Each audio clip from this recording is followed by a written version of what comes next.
ఇండియాలో ఏం జరుగుతుంది, ఏంటి వరుస ప్రమాదాలు? ఒక సంవత్సరం కూడా కాదు, అర్ధ సంవత్సరంలోనే ఇన్ని సంఘటనల. కుంభమేళా తొక్కిసలాట, తిరుపతిలో తొక్కిసలాట, పహల్గాం టెర్రరిస్టుల అటాక్, బెంగళూరు స్టేడియం వద్ద తొక్కిసలాట, మొన్న అహ్మదాబాద్ విమాన ప్రమాదం, నేడు ఏకంగా 3 ప్రమాదాలు ఒక్కరోజే గంటల వ్యవధిలో జరిగాయి.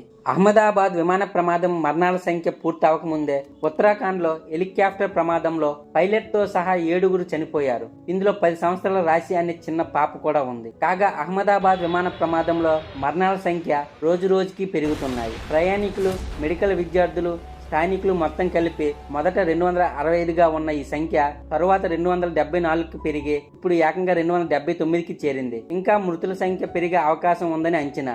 గాయపడిన వారికి ఆసుపత్రిలో చికిత్స అందిస్తున్నారు. ఇప్పటి వరకు DNA పరీక్షల ద్వారా 19 బాడీలను గుర్తించి వారి కుటుంబాలకు అప్పగించినట్లు సమాచారం. ఉత్తరాఖండ్ లో హెలికాప్టర్ ప్రమాదంలో 7 చనిపోగా ప్రస్తుతం చార్ధామ్ యాత్రలో హెలికాప్టర్ వినియోగాన్ని నిలిపివేశారు. నడకదారిలో వెళ్తుండగా భారీ వర్షాలకు కొండ చర్యలు విరిగిపడి ఒక భక్తుడు ప్రాణాలు కోల్పోయాడు. దీనితో ఆ దారిలో కూడా యాత్రను నిలిపివేశారు. ఇది ఇలా ఉండగా ఈ రోజే మహారాష్ట్రలో పూణే జిల్లాలో కుండమల ప్రాంతంలోని ఇంద్రాణి నదిపై వంతెన కుప్పకూలి 6 పర్యాటకులు మరణించారు మరియు 25 మంది గల్లంతైనట్లు సమాచారం. వారి కోసం గాలింపు చర్యలు జరుగుతున్నాయి. ఇండియాలో జరుగుతున్న ఈ వరుస సంఘటనల వలన ప్రజలు తీవ్ర భయోందోళనకు గురవుతున్నారు. ప్రశాంతత కోసం భక్తితో గుడికి వెళ్తే అక్కడ తొక్కిసలాట్లో చనిపోతున్నారు. వెకేషన్ కోసం వెళ్తే అక్కడ టెర్రరిస్టులు కాల్చి చంపేస్తున్నారు. అభిమాన జట్టు ట్రోఫీ గెలిస్తే ఆనందంతో ట్రోఫీ పరేడ్ లో జాయిన్ అయితే అక్కడ కూడా తొక్కిసలాట్లో చనిపోతున్నారు. వర్క్ కోసమో లేదా వెకేషన్ కోసమో